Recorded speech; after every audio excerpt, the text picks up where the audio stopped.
All right, welcome, everybody. We'll give this a few minutes. As always, let me just welcome everybody in chat. Let me know if you can hear us and see us okay.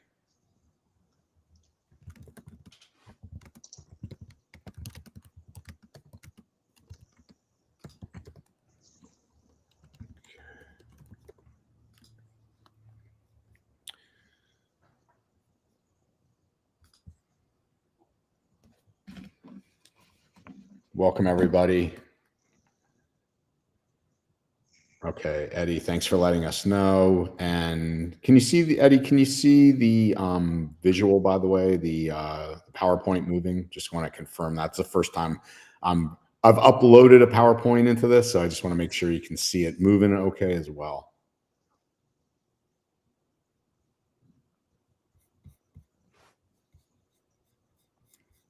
Oh. Hey, Jason, how are you? All right, sounds good. All right, just give it another minute or so. Jeff, wonderful to see you. Hope everybody is doing well. And from Tampa, Florida here, I'm hoping we are done with hurricane season as I look outside, and we'll be into the kind of holiday season without the hurricane. So, all right, so let's get going as people start to come in here. My name is Andrew Morgan. I'm the host of this event. If you've heard of the Cyber Call or Write a Boom, we're bringing this event to you. I'm joined today with two awesome people, Eric Tilds and Reid Wellock. And we're going to be talking today about, specifically and setting the stage with a kind of a landmark case, I would say, Eric, of maybe what to avoid, for lack of a better word, as an MSP, and how you can get yourself and find yourself in hot water. And so Eric's going to set the stage and after intros, but I'm going to kind of just set the agenda here. Eric's going to paint this picture of what happened to this company, this MSP in California, what went on with their client. From there, we're going to kind of talk about what I like to call, Eric, a left the boom attorney. What things should you be doing ahead of time so you don't end up in a bad situation like this law firm did? And then we've got Reid Wellock with us, president of Fifth Wall, because a lot of what goes into this preparation is not just legal, but it's also comes down to what you have on the insurance side as well. So decent way of setting the stage there, Eric and Reid? Yeah, of course. Absolutely. All right. So Eric, welcome. Tell us a little about yourself and what you do. Yeah, thanks, Andrew. I'm happy to be here. So I am an attorney. I've been practicing for 26 years. 25 of those years has been exclusively for technology companies, and 13 of those 25 years was for my own technology company. Back in the late 90s, we started, it wasn't an MSP because MSPs weren't a thing back then, but started a VAR, became a systems integrator, and then sort of turned into an MSP from there. Fast forward 13 years later, we had grown to about 240 employees. We exited the company to an organization called Logicalis, which is a global IT service provider based in South Africa. I went to work for Logicalis as their general counsel, their chief risk officer, their head of information security and compliance, their corporate secretary. Essentially everything that rolls up through, anything involving risk rolls up through me. Spent about 8.5 years before starting my own firm, where I represent primarily MSPs and MSSPs. Awesome. And Reid, awesome. Great to have you with us as always. Oh, it's great to be here, Andrew. Quickly about myself. So I'm I think the resident cyber insurance nerd here. I've been doing cyber risk management for almost a decade, and I'm part of a company called Fifth Wall Solutions, where we specialize in cyber insurance and also tech E&O, which we'll talk about, I know, later today.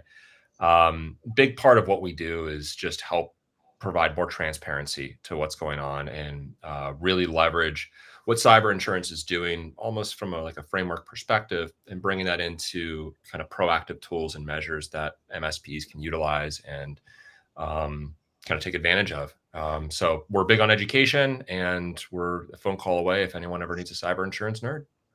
And you guys have done a great job, Reid. How many is it, like about four years-ish now, 5 years that you guys have Yeah. really? Yeah, we when we pivoted into working with MSPs, it was in late 2021.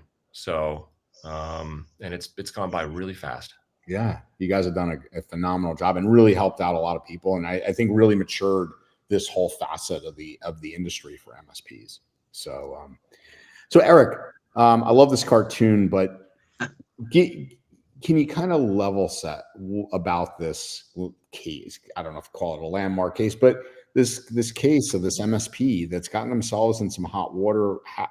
Kind of just unpack it for us, if you will. Yeah, so there's an MSP in Sacramento, California, and I'll preface this by I don't represent the MSP. I don't represent their customer anywhere else. I just have access to the same information that everyone else has. But the MSP is called Lantech. They're in Sacramento, California. They at least were involved in some litigation with a former customer of theirs. As I understand it, this customer, which is a relatively prestigious local law firm in Sacramento, they had a security incident. They had a ransomware attack, and they paid the ransom because they did not call Reid. They were not insured. At least they didn't have cyber liability insurance. And my understanding is they paid a very, very significant ransom. And, as we'll talk about later, whenever that happens, whoever pays that ransom is looking for someone to pay them back. So who's in the best position to pay them back? Their MSP. Right. Well, we had a ransomware attack. Therefore, the MSP must not have been doing their job. Is the gist of this lawsuits, and there's all sorts of salacious allegations of oral contracts and things like that. There's actually in one of the pleadings there's a mention from the attorney from the law firm, or one of the employees of the law firm, and they actually said, "Why do we didn't think we needed cyber liability insurance. We had Lantech." Right. And that should scare the heck out of every MSP who is listening right now. Yeah. So Reid, you and Eric work a lot together. Like, can you kind of unpack what you need to start thinking about before you even get to this situation? When you and Eric get on the phone call with an MSP, they're talking about their MSAs, what kind of insurance, how to protect not only themselves, but what should they say? This is, kind of a lot of good preparation, or things can get, this is the make or break, right? Before we start entering into contracts with our customers. Yeah. And a big piece of this is just education, right? So where we really start with is typically, in our world, we call it exposure management, but really it's just identifying what are the things that you are exposed to as a business? Where are you liable? And how do we mitigate that risk? How do we transfer the risk? So Eric and I have a really good swim lanes, right? Because we're both in regulated industries where we live on the insurance liability side. So we can speak all about kind of both from a MSP's perspective for their business. What should they be looking at? Why does that matter? What are the different facets of that? But that's only one piece of the liability, because the other piece is then the contractual liability, right? And there's other mitigation efforts there. So, and I don't want to speak for Eric, but I feel like a big piece of what we do together is you kind of need to make sure that full picture is in view, right? And it's got to be painted. And it really comes from, because a lot of folks that we interact with, I know they come from different places when it comes to how they got to where they are from a business perspective, right? And there's no specific rule book to say, hey, always make sure, there's a cart and horse here, right? So when should you get insurance, and what insurance should you get, right? You're relying on the people, the advisors around you. So a lot of what we're doing, Andrew, is in a lot of cases, it's going back to just the basic risk conversation, identifying the risks and addressing how we mitigate them. Eric, anything you want to add there? Yeah, I tell my clients this when I talk to them about insurance and my relatively limited knowledge before I pass it off to you guys. But I think of risk. You look at the combined legal risk and insurance risk, and what can be mitigated as a funnel, right? And the walls of the funnel are are your agreements, the legal side, right?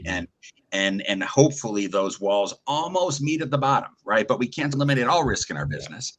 And so some things will fall out the bottom of the funnel, right? And the things that fall out the bottom of the funnel will hopefully be insured risks, right? They'll be covered by insurance somehow. And the problem is that with MSPs, their funnel is this wide instead of that wide, right? And that's something that Reid and I work on together to make sure that that the protection is there from both sides. So Eric, this, when we talk about managing risk and contracts, can you maybe give us the tale of two MSPs? When you look at, someone comes to you and it's really wide. What do you see there? Like what are some misses? What are some things MSPs really need to consider, and how do you kind of guide them? I know many times, you and I have talked, and especially since post-COVID, and MSPs have added considerable amount of services, specifically in cyber.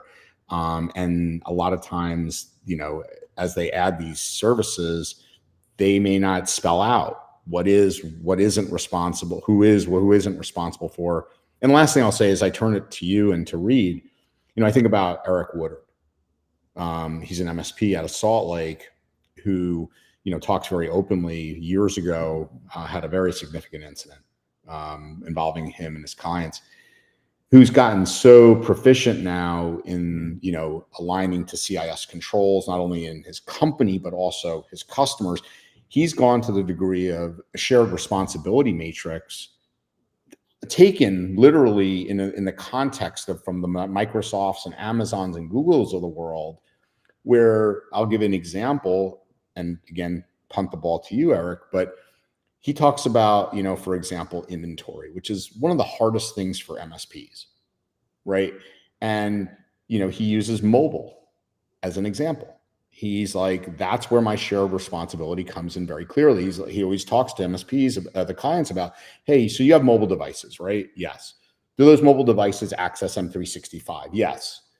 Okay. Am I able, as your MSP, to put some type of management software, right? Ring fence what they can't do when they're accessing your data and your systems? No. Okay. Well, that specific piece moves out of our relationship. And he's very proficient and very upfront about this. And I don't know if all MSPs are. So kind of setting the stage there for you, Eric, but can you kind of take it from there? You just gave me 3.5 hours of things to talk about. Good. So, and I apologize for the background noise. There's some stuff going on in my backyard, but too often, and actually, if you want to flip to the next slide, with greater risk comes greater complexity in contracts, right? And if MSPs are still using the same contract today that they used 15 years ago, they're probably doing themselves a disservice, right? Because there are too many MSPs that think, oh, I have an MSA and oh, I have a statement of work, therefore I am protected, right? But to your point, Andrew, the services that we're offering today are significantly different than the services that we offered 2 years ago. And they're really different than the services that we offered 5 years ago, right? So it's just a matter of making sure your contracts are up to date. And if you look at, a new client comes to me and says, hey, Eric, can you take a look at my contracts? And when I first look at their MSA, I always start with legal terms first. The MSA on a scale of 1 to 10 is generally around a 2 or a 3, right? And it's for all the reasons that are in that last bullet point there, right? Where did the MSA come from? Did the MSP get it from their buddy in their peer group? Did they get it from Google? Did they piece it together themselves? There's a lot of different resources out there for MSAs. But you have to look at the source. Was it your brother-in-law who's a divorce attorney who put together the MSA for you? Probably doesn't lead to a very, very well-rounded MSA. And then on the statement of work side, what we do, the MSA, it gives you the legal protections. The statement of work, or at least I call them statements of work, provide the business protections, right? And we'll talk a lot more about that later, but but making sure that you're specific, because too often MSPs think that by not being specific, that by being vague, they're not going to be on the hook for anything. Oh, I'm going to manage your backups, and I'm going to leave it there, right?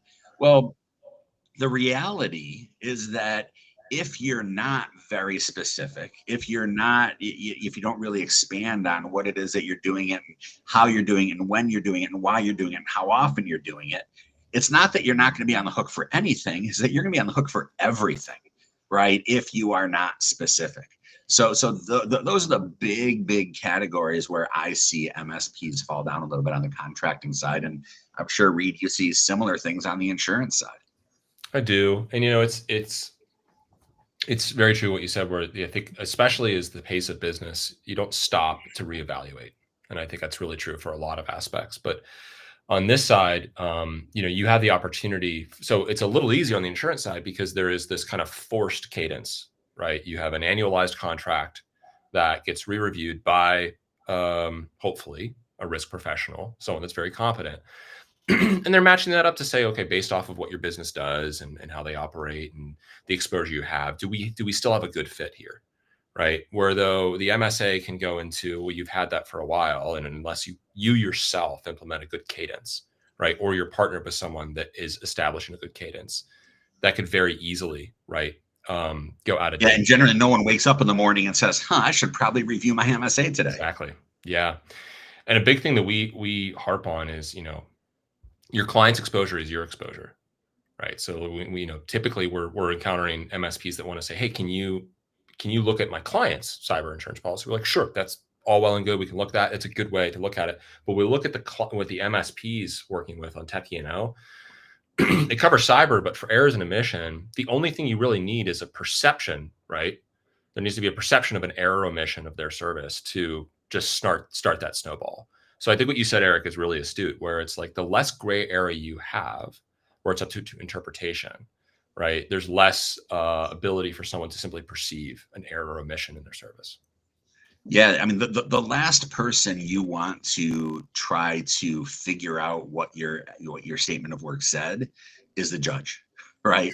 If you get to a point where some 80-year-old person sitting behind the bench who can't even spell IT is trying to figure out whether or not you delivered the service that you've contracted for, then you're in a world of trouble. Mm-hmm. Interesting. Reid, just quick tangent. There's been a lot of talk over the years about telemetry, right? So you talked about reevaluate your cyber insurance policies for renewal. Where are we these days in being able to literally see into a customer, fully, yes, that's here, we are going to have full telemetry and, almost like the driver, right? Young driver, and you can see how fast they're going, et cetera, et cetera. Can you kind of bring us up to speed where we are in this? Yeah. And I know we've talked about this a lot before, because I feel like probably 4 years ago, we would have assumed, well, we'd be there in 2 years. And now here it is 4 years later. It's like, well, why haven't we got there, right? It makes all the sense in the world. Made a lot of sense for the safe drive and save concept. You have the ability to turn it on your phone now.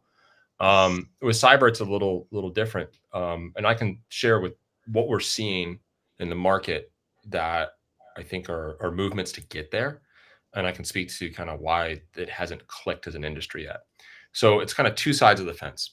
You've got really capable tech companies that have identified exactly what you just said. Like, why does this not exist, right? Can we not build a platform, a tool, a way that we can align really easy way to validate current state, right? And then put that into the hand of an insurance provider to have that tool and have that insight. And then you have the other side where you have insurance companies that kind of have seen the same thing. They don't have necessarily the right tech resources, but they're trying to bring tech in to answer the same question. But everyone's still operating in little silos, right? So you've got insurance carrier A, B, and C. Insurance carrier A is really old school, right? And they just haven't gotten there yet, right? So they're still doing things in archaic ways. Insurance carrier B, they've got it. Like they understand what they need to do, but they still are they're in search of who to partner with, how to do these things, because it really does change the distribution model for them, right? It's not just, hey, I'm going to go through a broker, it goes to the client, back to the broker. It's like now there's other tools to bring in other constituents into the equation. But then you have C, which we're seeing this more and more, where carriers are saying, okay, yeah, we understand it. We're going to start building our own tech. There's a lot of insurtech savvy companies out there like At Bay, Coalition. We've seen them a lot. And they're building out that tool set, that capability. However, here's the problem. It's insurance that's offering that tool. Does that make sense? And insurance is still, I mean, me, pot calling the kettle black. There's a trust factor there. We're not seeing high adoption. It's like, well, wait a minute, what are the implications of you being able to see more? And it's still it's optional, right? So we're seeing that. And so I think it's slowly evolving, Andrew. I think there's a couple players that are doing it in the right way, which is more of kind of like a neutral setting. How do we get a good groundswell of like a good platform that can be utilized, and then we can invite insurance into it. But it's still operating in those pockets, not a standardized process. Cool. Thanks for the update. So Eric, absolutely, let's move into, I guess, contracts 201, if you will. Like when you get into things like limitation of liability, kind of walk us through here. What things do MSPs need to be aware of? And then again, maybe, Reid can talk to his side of this. Yeah, so I kind of pick on limitation of liability because it's the first thing that I flip to when a new client gives me their MSA, and it's the first thing I flip to because it's probably the most important clause in your contract, number one. And number two, most such clauses are not written very well, right? So, one of the big things, and it sounds really, really silly, is that your limitation of liability clauses have to be conspicuous. The courts require them to be conspicuous, meaning you can't bury them in the fine print of a contract. They've got to be, the words have to be in all caps or all bold and underlined, or something that stands out from the rest of the agreement if you're asking your customers to limit your liability, right? If you're asking your customer to say, hey, look, me as the MSP, we can inflict $10 million in damages, but we're only on the hook for 250,000, right? Conceptually, that's okay, but we have to make sure the customer has knowingly consented to that by making it a conspicuous provision in your contract. The second thing, and this is also something that I see a lot, is there's two ways that we limit our liability, right? We limit our liability by limiting the types of damages recoverable, and we also limit the amount of damages recoverable. Limiting the types of damages recoverable simply means that you only want to be on the hook for direct damages, right? Damages that were reasonably foreseeable, damages that were proximately caused by you. You don't want to be on the hook for indirect damages, special damages, consequential damages, punitive damages, lost profits, lost revenue, none of that stuff, right? Only for direct damages, right?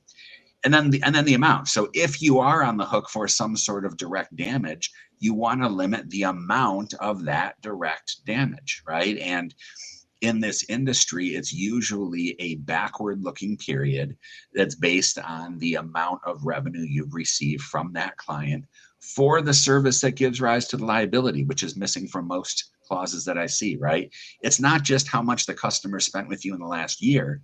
It's how much the customer spent with you in the last year, not a year, but for the services that gave rise to the liability and under the applicable statement of work. So that if you have a $5,000 a month managed services customer and a 12-month limitation of liability, and something's gone horribly wrong with your managed services, and now you're on the hook for up to $60,000, you want to make sure that if that same customer also did some sort of a hardware refresh with you and spent another $70,000 with you in the past year, you want to make sure that those numbers aren't going to get added together for your limitation of liability clause. And the big one is carve-outs. Carve-outs are exceptions, right? So here's the limitation of liability, but it doesn't apply to X, Y, and Z, right? And this is where all the different clauses of your MSA work together. And I'll give you an example, right? Let's say that there's a carve out for indemnification obligations, which is a pretty common ask, right? So limitation of liability doesn't apply to indemnification obligations, which is fine if your indemnification obligations are narrowly tailored, right? But if your indemnification obligations say that you've got to indemnify for breach of contract, Or maybe what's worse, you have to indemnify for breach of contract, and not just third-party breach of contract, but first-party breach of contract. Well, what does that mean? That means that if you breach the contract, you have to indemnify your customer, right? And breach of contract happens all the time, as Reid can attest to, right? You have to indemnify your customer, meaning you need to step into their shoes. You have to defend them. You have to pay their lawyers, which is the expensive part because lawyers aren't cheap.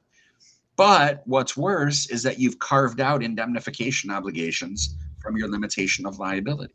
So you breach your contract, you indemnify your customer, and now you have no liability cap. So for a simple breach of contract, you have no liability cap.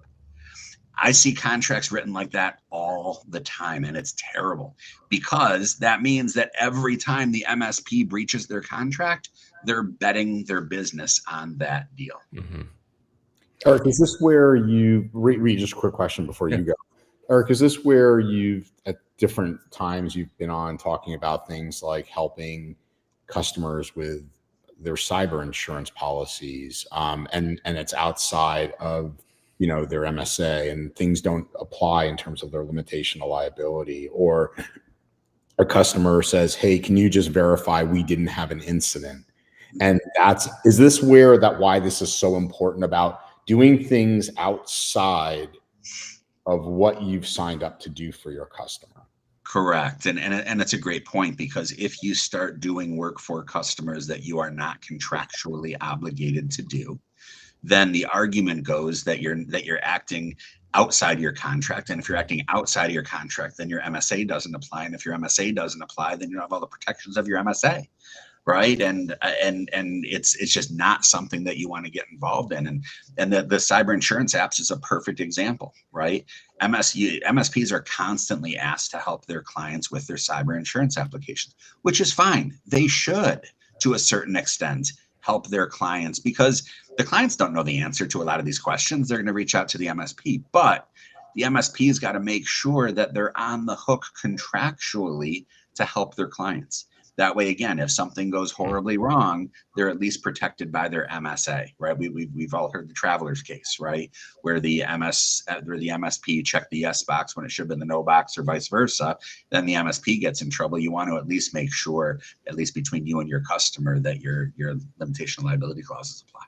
And maybe one other, Eric, if I may, because it's been a boon, if you will, for a lot of MSPs have done very well over these last several years. So your backlog of onboarding, right? Yeah. So can you maybe just nuance that in here too? Is that another area where you might have signed an agreement, yeah, right, but we're not starting, and yeah, or we start something, but we can't. We're trying to get the old MSP out and their tool. Can you kind of nuance Sure. why that's important too here? Yeah, so almost every statement of work that I see from a new client says one of two things as it relates to onboarding. It's either silent, right? It just says, well, we're signing the contract today, October 22nd, and here's all the stuff we're going to do for you. Or it says, we're signing the contract today, October 22nd, and on November 15th, we're going to start delivering our services. The problem there is that when you sign a contract today on October 22nd, you don't know. You don't know when you're going to be able to deliver those services, because a lot of things have to happen. If it were 100% up to the MSP, then they could do it, right? They could probably onboard in 3 weeks and get someone up and going. But we all know that customers aren't always cooperative. We also know that their prior MSP who's on their way out is really not going to be cooperative. So there might be a chance that you can't deliver all of your services on November 15th. Or worst case, yet you haven't said anything at all about it. So what happens there? Murphy's Law will tell you that between today, October 22nd, when you sign the contract, and whenever it is you're going to get the customer up and going, something bad's going to happen, right? And maybe 2 weeks in, the customer is ransomwared and they've got to restore from backup, and they call you up as their MSP, and their new MSP, and said, hey guys, we've been ransomware, we need to restore from backup, right? And you as the MSP say, sorry, we haven't implemented managed backup yet.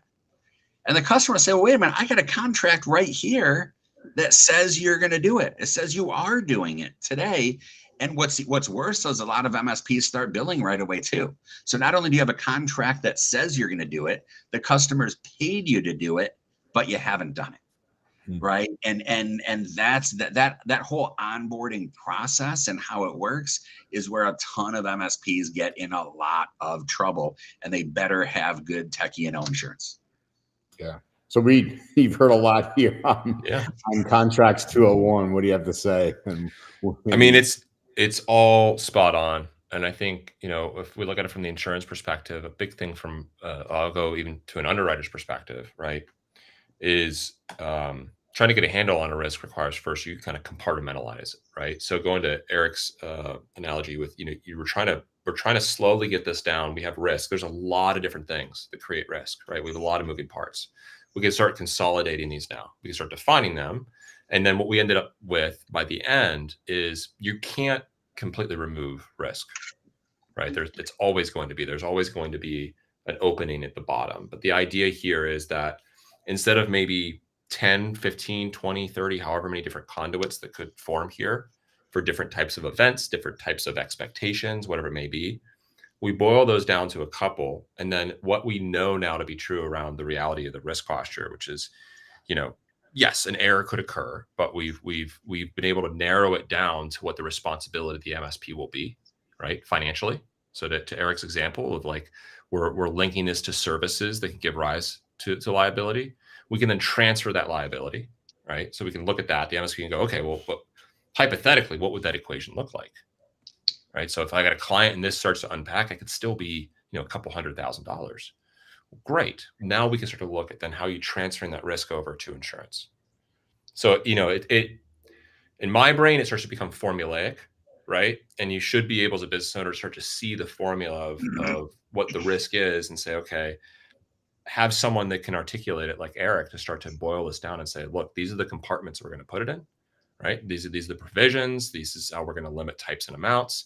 And then the next step is then, okay, then what? So we still have an outcome. That outcome should be, for the majority, still be able to transfer it over to a techie and no insurance policy. Got it. All right. So let's move on a little bit deeper, Eric, into the 201 section. What should we know here? Yeah, so you know, I pick on limitation liability just because it's really, really easy. But this list here is a lot of things that are often overlooked in MSPs, and I know we're going to spend a lot of time talking on that third bullet point. But you know, ownership language: who owns what? Who owns your services and the product of your services? I'd like to see the MSP own it. Right. That way, if they're doing work for a customer, they figure out some way to do things better, faster, cheaper, what have you. They can then promulgate that across their entire customer base because they own that know-how, right? They own the results of their services without having to pay that particular customer a license fee or a royalty, right? So you want to have ownership language. Who owns what? You want to have favorable assignment terms, right? Almost every MSP out there wants to sell their business one day. Right. And if you don't have favorable assignment terms, you could have a customer holding up the sale of your business, which would be tragic. Right. I mean, you want to make sure that your business is as transferable as it can be. Right. And you look at what's the value in your business. The value in your business is your customer contract. It's not your employees. I got news for you. I don't care if you've had, 30-year employees. There's no such thing as indentured servitude. They could leave tomorrow. Right. So it's really your customer contract. So make sure that you can freely assign those customer contracts. And then insurance requirements. Reid and I have talked about this before, probably more than 5 times. And, I like writing into MSAs that the customer has insurance requirements. You as the MSP have insurance requirements too, right? But leave it at that. Make sure the customer is required to carry requisite insurance, including cyber liability insurance, right? I don't want the MSPs dictating types and amounts and things like that. Leave that to the insurance professionals, right? But you want to make sure your customer is required to have cyber. And I'll tell you why. And maybe my why is a little bit different than Reid's why. But the reason for me, from a legal perspective, is that I want this to be a conversation starter between the MSP and their customer. I want the customer to read this and say, oh, this requires me to have cyber liability insurance. I don't. right? So I call up the MSP and I say, hey, I'm reading through the MSA and it says that I'm required to have cyber and I don't have cyber. What do I do? Right? The question the MSP needs to ask from my perspective is why? Why don't you have cyber? And in my experience, it's one of two different answers. Either one, I don't have cyber because I can't get cyber. I need to get up to some minimum level of insurability so that, and that's why I'm coming to you, right? As my MSP, get me to where I need to be, get me, MFA and manage my backups and do all that stuff. Then I'm going to go get cyber, right? Those customers I'm not worried about because we can write in there that you'll get cyber in 90 days, 120 days, whatever it is, right? The customers that worry me are Lantech's customers, right? The customers that say, well, I don't have cyber. I don't want cyber. It's too expensive. What do I need cyber for? I've got you, right? Those are the customers that really worry me. And those are the customers that either A, I want to make sure I'm properly insured for as the MSP, or B, maybe I don't take that customer, right? It took me a really, really long time to realize in my career that there's good business and there's bad business, right? Not all business is good business. And when you've got a customer that doesn't take their cybersecurity posture seriously, so seriously that they're refusing to get what's becoming table stakes in that they need to get cyber and they won't do it and they want to rely on you, maybe that's bad business, right? Maybe I don't want them as a customer. So let's pause there, and I'd love to get Reid's take on that. Well, and Andrew, it looks like you have something you want to say as well. Can I just ask you a quick question, Reid, on this? Yeah. Yeah. So, Eric, I maybe two-part. One, I'm an MSP, been doing this for years. Agree with you. I came to you, really like the way you're coaching me, redoing, structuring my MSAs, et cetera, and go, man, makes a lot of sense. All our clients should have cyber. Yeah. But when I look, and we know this from the cyber call, the vast majority of MSPs can't, that have a decent number of customers still don't know whether their customers do or don't have it. First off, but let's assume they do know, and there's 35, 45% that don't, but they've changed their contracts now to say they do need to have it. What are your thoughts there? I know they're still under a current contract, which says they don't. Have you kind of advised on how to go back and nuance this because of the change in the threat landscape? It's education. Like Reid always comes back to, it's education and throw it over the fence, right? Have the fifth wall guys educate your customers, right, on the importance of carrying cyber, right? And I don't want to put words in their mouth, but I'm sure they're going to be happy to do it, right? To make sure that the MSPs are covered, but also their customers have the requisite amounts. Got it. So Reid, when you guys work together, have you had those instances where you have a 3-year agreement, but you now put an addendum in there that they are carrying it, and can you kind of walk us? Yeah, there's to Eric's point, there's a journey. What's interesting about what we do is, we're not, a widget, we're a service. So the service of what we're doing with MSPs is implementing process. And the process, that's the sales enablement. That's where the education is. That's where it's how do we approach this then where it's part of the DNA of our business. Like we're now the way we kind of describe it too. And Eric, actually, I think we agree 100% on what you said, just for the record, but also because it is a conversation starter. So it's like, how do we start the conversation? And if I have 30 clients, if I have 60 clients, if I have however many, and I'm going to have this requirement, right? So I'm going to change it. There has to be a time frame, right? Within a certain period of time. And then it's all about communication, right? So here's a change. So hopefully during a QBR, we're going to discuss this change. Now that conversation is really, really important because to Eric's point, it allows you to showcase something, but it also allows them to showcase something to you. Eric already hit on the point where it allows them to showcase something to you, which is what is their understanding and do they take this seriously? Are they a client that views you as the solution and catch-all, and therefore that should be a huge red flag? Or have they developed a level of maturity to understand the need? If they haven't, well, great, then we can work on that. The other side, though, that you can showcase to them is that, right, we're talking about right of boom, and we're talking about response and recovery, right? Insurance is a piece of that, right? And this is the piece that we work with MSPs a lot on. The part of that narrative needs to be that it is now whether we like it or not, it's become this really it's a requirement almost. It's an important element of recovery. And it's not that it has to be in place, but understanding that it exists or doesn't exist has a direct implication on all the moving parts then thereafter, right? As far as who's paying for the services, who's doing what. And so the ask doesn't necessarily have to be because I'm requiring it, Andrew. It's important. And I think required is a good way to start the conversation. But the ask then starts at least a good dialogue around understanding, hey, this is what it's going to look like. And if you're doing a QBR and maybe hopefully you're doing tabletops, if you have that opportunity, it's a really good exercise to start walking through.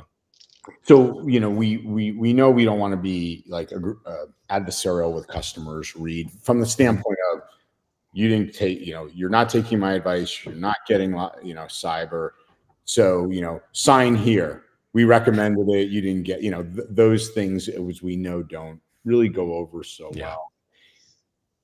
So first to you, Reid, then you, Eric, how do you nuance that where, you know, you still want to, you know, dot your I's as best you can in the event the Lantech situation comes up? You know, you're in the middle of a contract. You're like, I've you know, gotten religion from Reid and Eric that it's something all customers should have. I got this customer over here in the middle of a contract. They're not going to do it. Anything I can do there to better my odds, if you will. Yeah. And I think this is where there's that delineation, right? It's like we're going to stick onto our insurance liability piece. Eric's going to stick onto the contractual piece. So like we're not living in a world where we're saying you must require it, right? There's different reasons to do that. What we're asking is, you know, are you encouraging it? Are you requiring it? Like, what is the stance here? So for us, really, it starts with like, how are we in partnership looking at this? Are we aligned, right? And alignment really can just start with, are you encouraging it? Because the encouraging it part from our perspective is that then starts that dialogue. The requirement piece, though, like if you're taking this seriously, at the end of the day, it's dealer's choice. And Eric, I think you're spot on. It took me a long time to realize this too. There are bad clients. There are those where it's just not worth it because you kind of better understand the seeds that can be planted that create a more nefarious picture than you realize today, right? Of if you're not requiring it, then you're also acknowledging though that you are exposing yourself further, right, to more risk. And you're not saying you have to carry $1 million. You're not saying specifics, but you're at least acknowledging that it kind of goes back to the formula, right? Then we got to go back to the MSA and we're going, well, how are we positioning that? And that's Eric's land, right?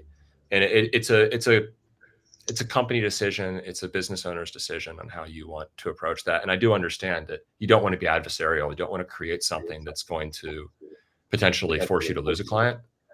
But you kind of also want to, I know a lot of MSPs are going down this road of, well, they're also saying, well, either they're going to adopt the full stack or not, right? They're either going to go this direction or not. And what kind of client, what kind of portfolio am I looking to build here? Yeah, Sarah. So Reid, oh, I'm sorry, Andrew. Yeah, no, your thoughts. Yeah. So, you know, I want to kind of fast forward a little bit. So let's say that you do, an MSP has a client who has a robust cyber policy, right? And this just happened last week to one of my clients. I got a call from a client and they said, they're telling me the story about their customer who's a hospital on the East Coast. And Andrew, I think you heard the story before, but this customer got a call from the FBI, and the FBI Cyber Crimes Task Force tells this MSP's customer, this hospital, we have reason to believe that there's a threat actor in your network right now. And so what does the hospital do? They call up their MSP and they say, and the MSP says, well, look, we don't see anything, right? But we don't have the tools and the technology to tell you for sure, right? We need to bring in forensics. We need to maybe bring in, you know, breach counsel and things like that. And it took 5 days, 5 very, very long days before we collectively were able to convince the hospital to put their carrier on notice, to say, hey, we might have a problem here. Maybe we should bring in forensics, right? Can you provide some advice to MSPs out there how to navigate that situation where you have a customer that is insured, they're doing all the right things, but when the time comes, and I cannot think of a better time to make a claim on your cyber policy than when you get a call from the FBI, but they didn't want to do it. So how would you counsel the MSP to navigate those waters to get the customer to do the right thing? And Reid, as you get your answer ready, the FBI does those things just for fun, right? When they, of course, be a threat actor in there, there may or may not be. Yeah. Andrew, if I worked with the FBI, man, I'm sure I'd be really bored because there's not really nothing going on with, criminal activity or anything like that. I would, create a little excitement with my day. All right. So the first thing, the headline on this, it's any MSP that's listening. The big thing you got to know and your clients need to know, and if you're the messenger or however they get this information, there is never a negative right now. There is no con. If you put a pros and cons list, there is no con to putting a carrier on notice for cyber. Okay. And I still encounter this so much because, there's the stigma of like, well, if I put my car insurance, my auto insurance on notice about something, then, well, magically my premium goes up, right? Or my homeowner's insurance. It's not the way it works. And in fact, there's the exact opposite. Many carriers are incentivizing early notification because to them, time is money. That 5 days ultimately probably cost them a lot more money. Now, the recommendation to that client for the MSP, all right, if you've got a client that's just a stick in the mud, they won't move, start to inform with them on things that they may not be informed, right? So that's one, is try to maybe look at the reality of why are they choosing to not inform their carrier. And then also there's multiple advisors in the situation, right? So at the end of the day, can you really, if a king is not listening to their advisors, right? And the king's just going to do what they do, but the advisors are talking and talking. Ultimately, there's very little you can do, but you want to make sure that the advisors are all aligned. So if there is another insurance agent, hopefully in the equation, the MSP, you can start asking those questions. Have you talked to your agent about it? You haven't? You should definitely talk to your agent. There's no consequence of that. Maybe you don't believe me about the whole putting carrier on notice, but you came to me. I'm an advisor. I'm a risk advisor. Bring the other risk advisor. They'll resonate the same thing, right? Reid or Eric, healthcare, 5 days. What potential risk there? I know this is all hypothetical though, Eric, with breach notification and HIP. Like, let's just say the threat actor is indeed in there. They are exfiltrating. Hospital, healthcare providers sitting on it 5 days. Oh, 5th day, we find out they were notified 5 days ago. Not good. No bueno, right? Yeah, it's not good. And the fact pattern here was that there was no exfiltration, at least that anyone knew about at that time. But I think, Reid, you brought up a great point about getting the advisors involved, because there were two things that kind of got us over the hump and got them to finally do it. One was a call that we had with everyone's lawyer, right? And so it was the hospital's lawyer and it was the MSP's lawyer. It was me. It was, the hospital is owned by a joint venture. It was all their lawyers and all that. And in fact, the hospital's lawyer, it was number one, it's the first they heard of it, right? Which is scary in and of itself. But as soon as he did hear of it, he said, we made an insurance claim, right? But the second thing was, the hospital was demanding of my client, hey, I need you to send us an email saying there's nothing wrong, right? And my client, on my advice, said, absolutely not. We are absolutely not going to do that. You need to have a forensics firm come in, and if you can pay the forensics firm out of pocket if you want, but that's why you have insurance, right? So I think it was a combination of those two things that finally got us over the hump. But to answer to your point, there's, whether it's healthcare or not, like Reid said, the longer you wait, the worse it gets. Yeah. One last thing too, that Eric, the irony of that is everything we mentioned, Andrew, all that is covered by insurance. Yeah. Right. And so if you could just do a quick analysis, say, what's my deductible?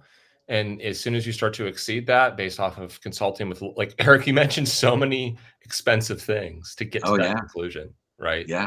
Where all those would have been covered. Absolutely. Yeah. So crazy, but sorry to sidetrack everything, but Oh, I did want to get that in because it's important. And frankly, I want to know. I want to know how to advise my clients when that comes up, because it comes up pretty often, both on the MSP side and on their customer side, right? Sometimes the MSP doesn't want to make a claim either, whether it's on their E&O or anything else. So yeah, no doubt. So Steven, to work, Eric, this is another big one for you. Yeah, and the bullet points, and I see this in every single statement work. And we talked about this earlier, right? Don't tell your customers what you're going to do for them in a series of bullet points. It's just not enough, right? You can't just say we're going to patch your systems, right? And I always give this example, right? Microsoft comes out with a patch today, and you apply it on Monday because you've tested it and you've gone through all your internal processes and you've determined that it's safe and all that. But again, Murphy's Law is going to tell you that something bad's going to happen over the weekend. And maybe that something bad that happens could have been mitigated by the patch. And the customer comes to you and says, well, why didn't you patch? It says right here, you patch, right? And you explain to the customer, well, I didn't patch because we've got these processes that we have to go through. We want to make sure it's not going to, applying the patch isn't going to further break anything else and all that. You got to tell your customers that contractually, right? You have to tell your customer the process you're going to go through to apply patches, because if a patch is released by Microsoft today and you don't apply it until Monday, you better have a damn good reason why. And that damn good reason why is going to be your contract. Not only that, Eric, isn't this also where we're going back to Eric Woodard? This is where, we patch systems. Yeah. What systems?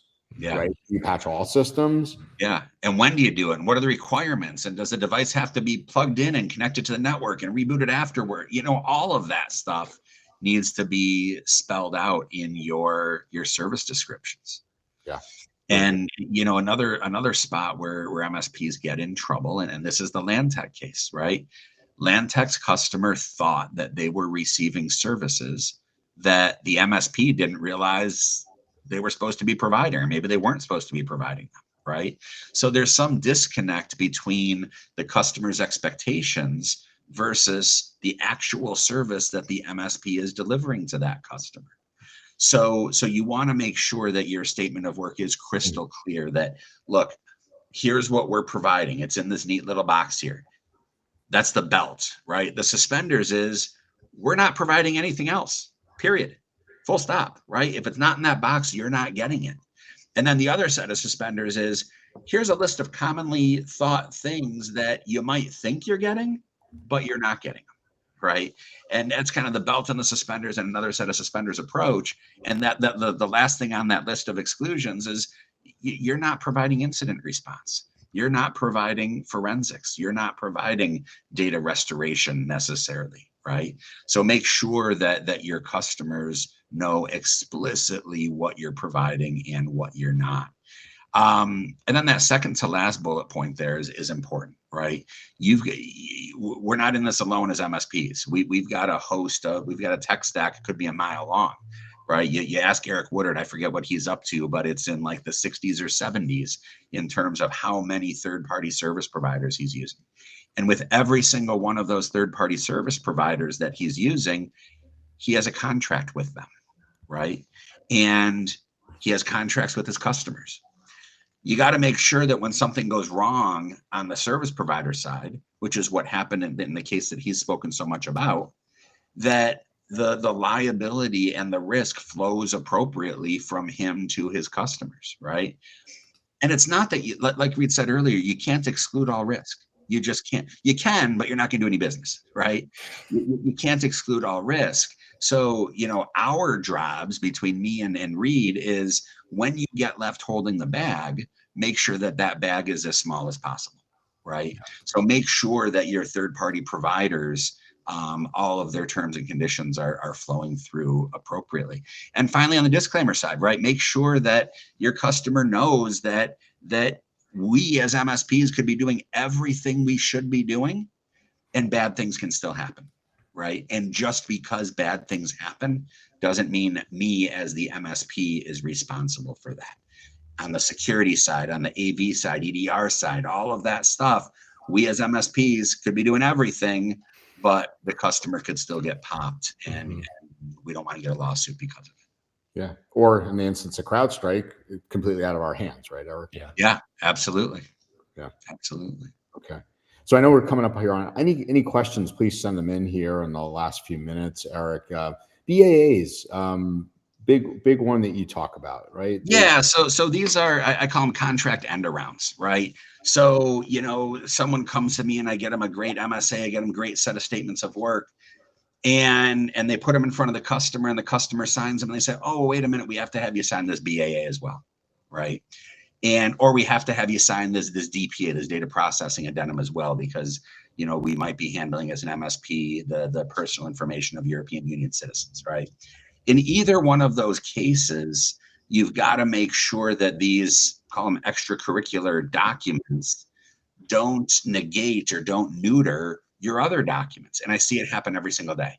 And I always pick on BAAs because it's easy. You go back 25 or 28 years, whenever HIPAA came around, right?